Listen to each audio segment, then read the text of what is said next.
집수리하는 그런 일들을 안 하고 있으면 좀 조용하려나 하였는데, 이제는 외부 설교와 강의와 회의 인도하는 일, 회의 참석하는 일, 이런 일들이 또 주어집니다.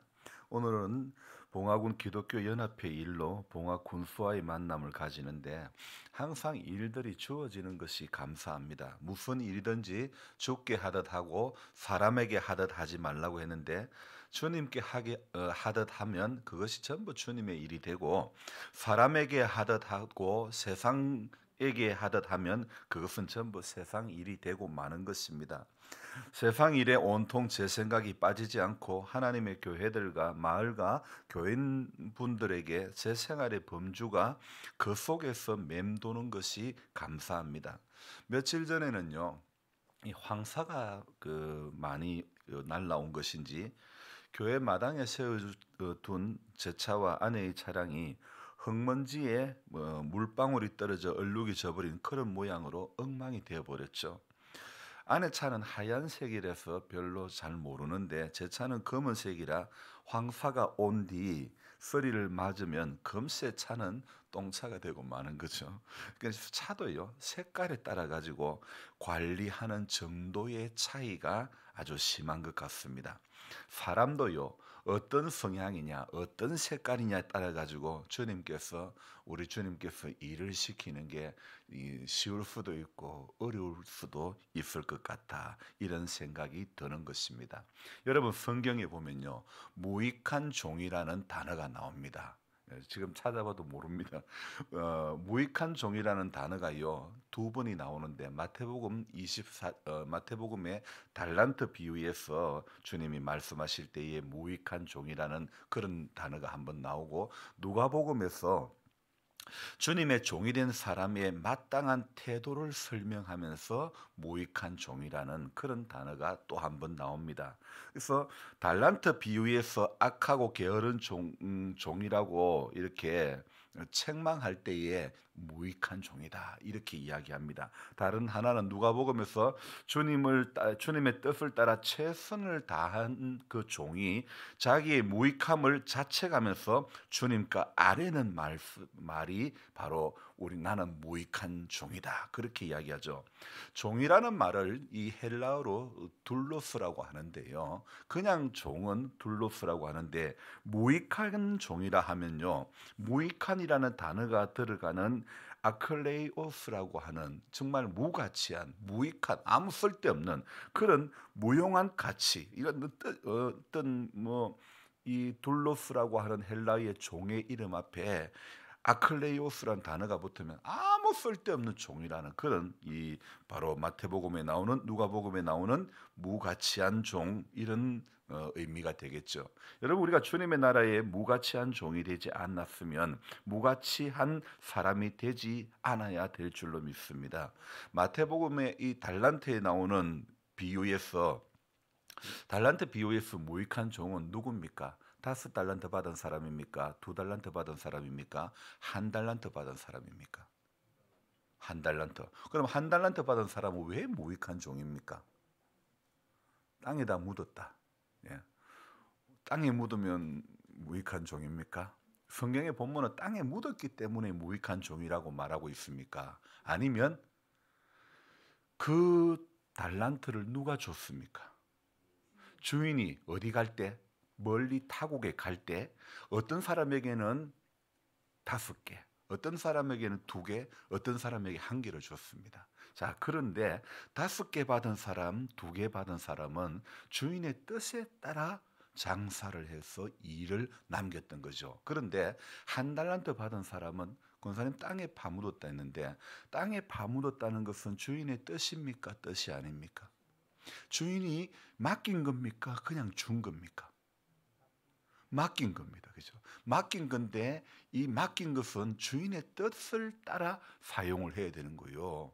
아니, 어떤 분이 제게 이렇게 뭐냐, 장학금으로 이렇게 쓰라고 돈을 주셨어요. 그러면 그 목적에 따라 가지고 써야 되는 게 맞는 거지 않습니까?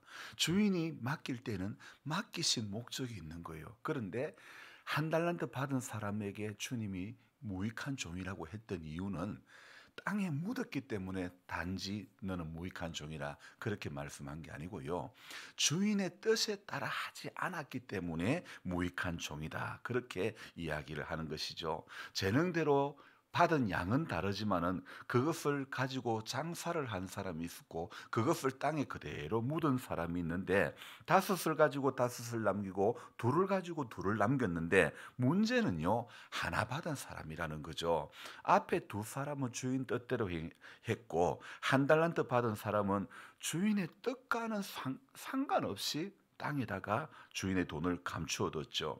주인의 것을 맡은 사람은요 반드시 주인의 뜻대로 해야 되는 거 맞죠, 그죠? 그런데 주인에게 받은 것은 이렇게 다섯이고 둘이고 너무 많이 받았는데 하나 받은 것도 결코 적은 것은 아닌데 한 달란트 받은 그 사람은 오늘 어떻게 했습니까? 그냥 주인의 뜻과는 상관없이 무엇이 나왔습니까?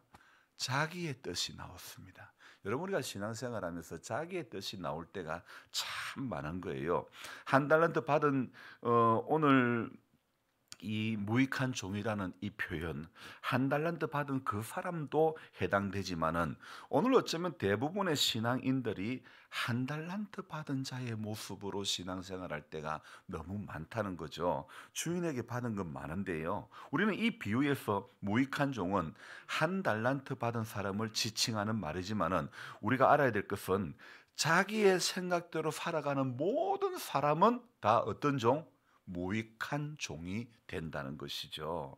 그래서 무익한 종을 마태복음의 이 달란트 비유에서는 한 달란트 받은 이 사람을 어떻게 이야기합니까?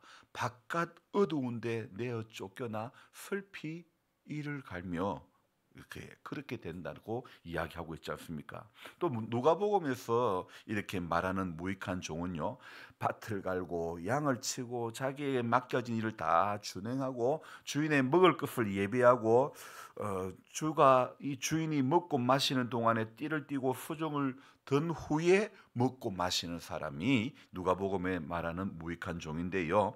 이 사람은 명령받은 것을 다 행한 후에 이르기를 명령받은 것을 다 하고 난 다음에 우리는 무익한 종이다. 우리가 해야 할 일을 한 것뿐이다. 이렇게 표현을 하고 있습니다. 같은 말로 무익한 종이라고 기록되어졌지만은 주님에게 무익한 종이라 책망받는 것과 맡겨주신 일을 최선을 다하여 또 스스로 주님 그 다 하고 난 뒤에 스스로 주님 앞에 나는 그냥 무익한 종입니다. 이렇게 말하는 것과는 완전히 다른 거죠. 여호수아는요 맡겨주신 일에 최선을 다하여 땅을 분배하는 일을 지금 하고 있습니다.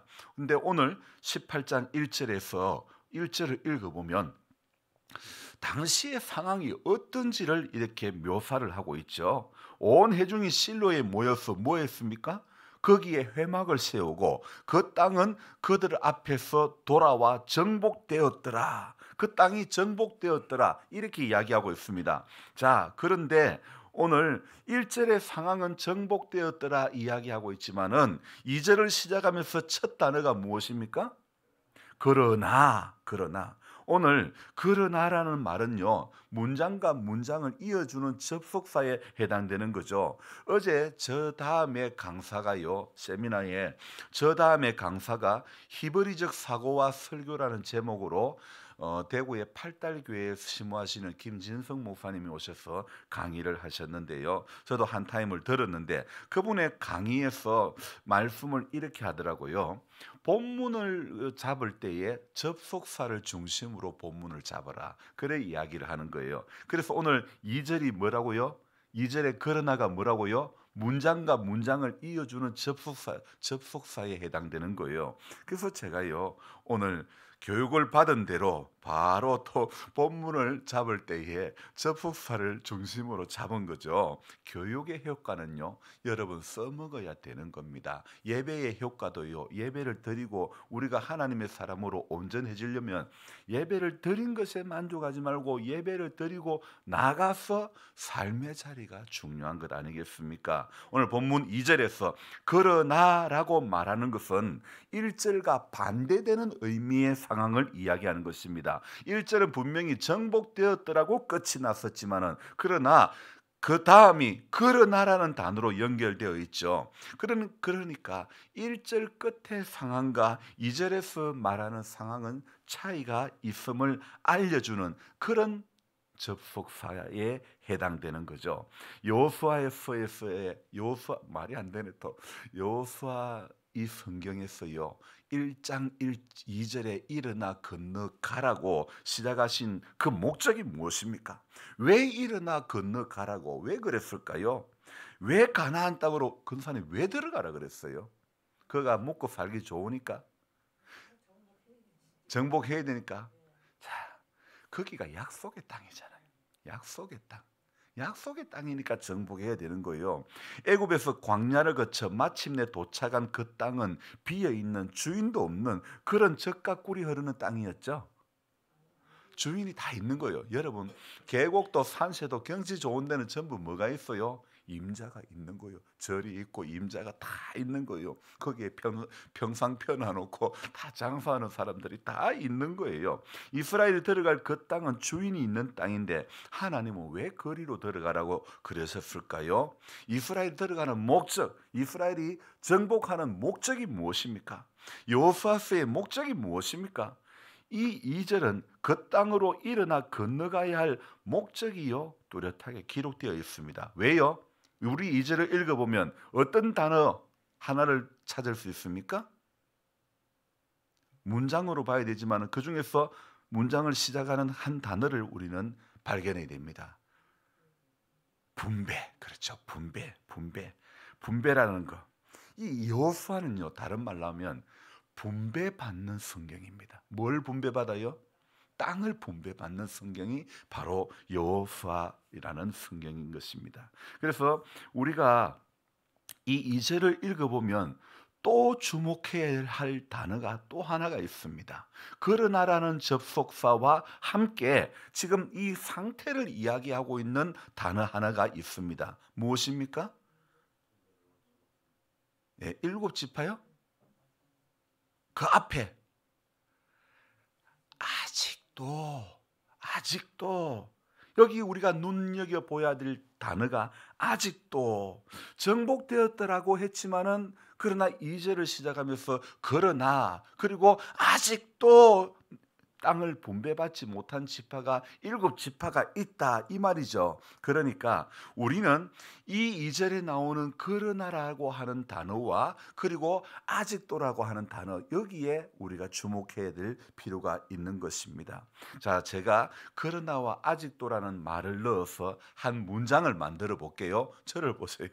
주님은 성도들을 사랑하시고 우리의 모든 쓸 것을 일용할 양식을 주신다. 그러나 우리는 세상을 살면서 아직도 힘이 많이 든다. 말이 됩니까? 안 됩니까? 그죠? 자, 그렇습니다. 주님이 우리를 사랑하시고 우리 모든 쓸 것을 채워주시고 일용할 양식을 주시지만은 그러나 우리는 세상을 살면서 아직도 힘이 든다. 이렇게 이야기하니까 쉽게 이해가 되지요. 여러분 우리 인생, 우리 신앙생활이 이 땅에 있을 동안에 부딪히는 문제가 뭐냐면 바로 그러나의 문제와 아직도의 문제라는 것입니다. 하나님의 약속은 이미 주어졌지만은 우리가 현실에서 넘어지고 허우적거리는 것은 약속 다음에 있는 그러나의 상황과 아직도의 상황이 우리 앞에 홍해처럼 놓여 있기 때문이라는 것입니다. 여러분 여호수아는요 정복이 목적이 아니고요 분명히 우리가 알아야 될 것은 여호수아는 분배가 목적입니다. 무엇을 분배요? 바로 땅을 분배, 약속의 땅을 분배받는 거 어떻게 해요? 각 지파별로 약속의 땅을 분배받는 성경이 바로 여호수아라는 성경이죠. 여러분 왜 분배를 받습니까? 창세기 12장에 아브라함에게 하나님 약속하셨습니다. 무엇을요? 하나님의 나라. 그 하나님의 나라를 약속했는데 여호수아서에 와서 땅을 분배받을 때에 하나님의 나라가 완성이 되어 가는 거죠. 12지파 중에 5지파는 땅을 차지했는데 아직도 땅을 차지하지 못한 지파가 7지파가 있다는 거죠. 왜? 그리고 오늘 3절 끝에 보니까 너희에게 주신 땅을 점령하러 가기를 어느 때까지 지체하겠느냐 이렇게 지금 말씀하고 있죠. 여호수아서가 말씀하는 방향이 너네들 왜 지체하느냐? 언제까지 머뭇거리느냐? 이런 패턴의 말씀이 많은데요. 그러니까 뭐 너들을 선택해라. 나는 오직 여호와만 선택하겠다. 여호와만 따라가겠다. 그리고 너희들도 선택해라. 강 저쪽 편인지 이쪽 편인지 선택하라는 그런 패턴의 말씀이 많은데요. 이것은 우리 삶의 현장이 우리 신앙의 현장이 이렇게 지체하고 머뭇거림이 많다는 그런 것을 보여주는 모습 아닐까요? 정복해야 할 땅인데 해결해야 할 문제가 많이 쌓였는데 아직도 끝이 나지 않았는데 사람들의 심리 가운데는 어떤 심리가 있냐 하면 지금 당장 급하지 않으면 안주하려고 하는 그런 습성이 있다는 겁니다. 제가 병아리를 몇 번 키워봤는데요. 한꺼번에 뭐 10마리, 뭐 5마리, 10마리 키운 게 아니라 200마리, 300마리 이렇게 키워봤는데 이게 키워보니까 비닐하우스에서는요 힘이 드는 거예요. 워낙 추우니까 한꺼번에 하루아침에 그냥 자고 나니까 70마리 죽었던 그런 상황들. 여러분, 그래 죽어 나가니까 야, 이거 비닐하우스에서 키우는 게 쉽지가 않다. 그래서 사택 1층에 창고 안에다가 거기에서 키우니까 거기는 최적인 거예요. 너무 좋은 거예요. 근데 병아리 키우는 데는 최고 좋은데 이게 제가 계속 바쁜 일로 하우스로 옮기지 못하고 있으니까 이게 마치 독수리의 둥지같이 돼버린 거예요. 아래서 갓 태어난 새끼는 둥지가 필요하지만은 이제 날개가 커진 독수리의 새끼는 둥지가 필요가 없는 거 아닙니까? 날개가 커지면 날아가야 되는 겁니다. 마냥 새끼 독수리인 줄 둥지만 차지하고 있으면 안 되지 않습니까? 안주하는 그 둥지는 결코 안식처가 되지 못하는 것입니다. 잠깐의 안주, 잠깐의 휴식은 좋지만은 둥지 안에 있는 긴 안주는 아무 도움이 안 되고 무기력해질 수밖에 없는 것이죠. 여러분 저는 뭐 누에 이 고추 이걸 해보지 않았지만은 할머니에게 이야기를 많이 들었습니다. 그래서 누에가 뽕나무를 먹는 것을요 누에잠 먹을 시기다 그래가지고 잠식이라는 말을 쓰고 있죠. 이게 눈으로 보면 잠식이 이루어지는지 없는지 안 되는지 모르는 거예요. 왜요? 분명히 누에는 뽕나무 잎을 조금씩 먹지만 우리 눈에 볼 때는 그게 안 보이는 거예요. 잘. 그러나 며칠 지나고 보면 누에 이 뽕나무 이파리가 하나도 없는 거예요. 야금야금 다 갉아 먹는 거예요. 그러니까 며칠 지나고 나면 잎이 없는 거예요. 바로 우리가 안주하는 것은요. 우리 인생을 이렇게 잠식하는 것이 될 수 있다는 것을 알아야 됩니다. 여러분, 설탕을 만드던 회사가 있습니다. 무슨 당? 예? 한나라당? 제일제당. 설탕을 만드는 그 회사가 이게 나중에 뭘 만드는 줄 아세요? 영화를 만들어요.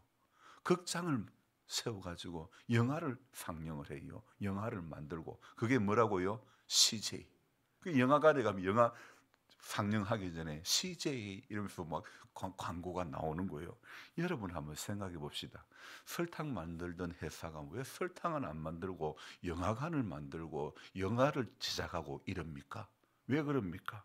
사람들이 야야 한우물 파야 돼. 어? 한우물만 파야 돼. 이렇게 생각 대부분 말하지 않습니까? 송충이는 솔잎을 먹어야 돼. 그래 안정적인 선택을 했더라면 오늘의 CJ가 있을 수가 없었을 것입니다. 여러분 우리네 인생도요 편안해지면 누구라도 어떻게 하고 싶어요? 안주해지고 싶은 거예요. 여러분 바로 이때가 가장 위험한 상태입니다. 저도 목사로서 바빠야지요. 안 맞아요? 그래요 안 그래요? 우리 남집사님도 이장님으로 바빠야죠. 처음에는 바쁘다가 나중에는 이제 막 타이틀만 가지고 있으면 안 되는 거예요. 이장으로 계속 바빠야 되는 거예요. 저도 목사로서 계속 바빠야 되는 거예요. 권사님도 권사님으로 계속 바빠야 되는 거예요. 자기 일에 바빠가지고 그러면 안 되는 거예요. 여러분 다 주님이 맡겨주신 일에 바빠야 되는 거예요. 왜 그런 말이 있지 않습니까? 백수가 뭐로 죽어요? 과로로 죽는다는 말이 있어요. 백수가 과로로 죽는다는 우스갯말이 있습니다. 여러분, 바빠서 안주할 시간이 없는 인생이요, 그게 복입니다. 여러분, 바빠서 눈코 뜰 새 없다, 그게 복된 이야기입니다. 오늘 하나님을 모르던 이순신 장군도 아직도 우리에게 12척의 배가 남았다고 그런 말 하지 않았습니까? 그분이 어디에 뭐 안주했습니까? 배가 적다고 불평을 했습니까?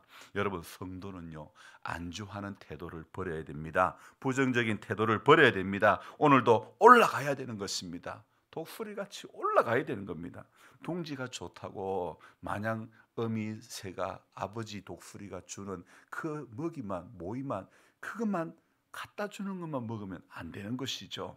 저 높은 곳을 향하여 오늘도 주인의 뜻을 따라 행할 걸 다 행한 후에 나는 그저 무익한 종입니다, 이렇게 말할 수 있는 그런 사람이 되어야 되는 것입니다. 그래서 오늘도 주님이 우리에게 맡겨주신 귀한 일들을요, 믿음으로 다 감당할 수 있는 모두가 되시기를 주님의 이름으로 부탁드립니다. 기도하겠습니다. 하나님 아버지, 고맙고 감사합니다. 주님께서 우리에게 주신 이 하루, 하나님 허락해 주신 이 하루도 주님의 은혜 가운데서 복된 하루가 되어지기를 소망합니다. 주님, 오늘도 말씀을 주시고 주님, 오늘도 우리에게 하나님께서 새로운 한 날을 허락해 주셨사오니 이 날도 하나님 우리 안주하는 한 날 되지 않기를 원합니다. 머물러 있는 한 날 되지 않기를 원합니다. 주님, 우는 사자와 같이 두루다니며 삼킬 자가 오늘도 우리의 삶을, 우리의 인생을, 우리의 신앙을 잠식할 수밖에 없음을 우리는 기억하기를 원합니다. 그래서 하나님 아버지,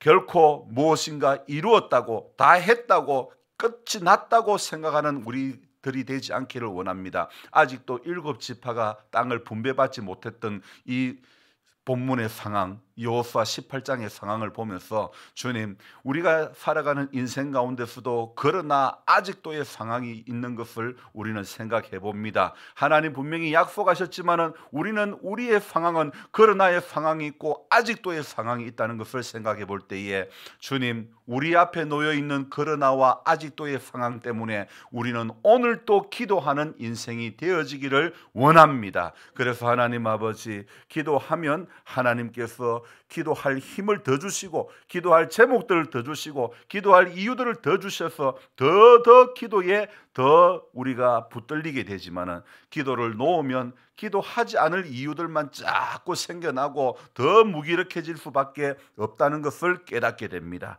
그래서 우리는 항상 깨어 기도하는, 그래서 바빠서 잠시라도 안주할 수 없는 그런 우리들 되어지게 해 주시옵소서. 오늘 이 하루도 연로하신 성도님들의 출입을 지켜주시고 오늘 이 새벽에도 주님 앞에 나올 때에 이 몸뚱이가 너무 아파 괴로운 인생들이 있습니다. 하나님 아버지, 그 약함을 만져주시고 하나님의 약속의 말씀 붙잡고 신실하게 기도할 때에 치료의 회복의 은총이 경험되어지는 놀라운 역사가 주님 오늘 느낄 수 있는, 경험되어질 수 있는, 내 신앙이 되어질 수 있는 그런 우리 모두가 되어지게 주여 도와주시옵소서. 주님, 이날도 주님과 동행하는 하루 되어지기를 소망하고 귀하신 예수님의 이름으로 감사하며 기도드리옵나이다. 아멘. 간절한 마음으로 주여 부르고 기도합니다. 주여, 주여, 주여.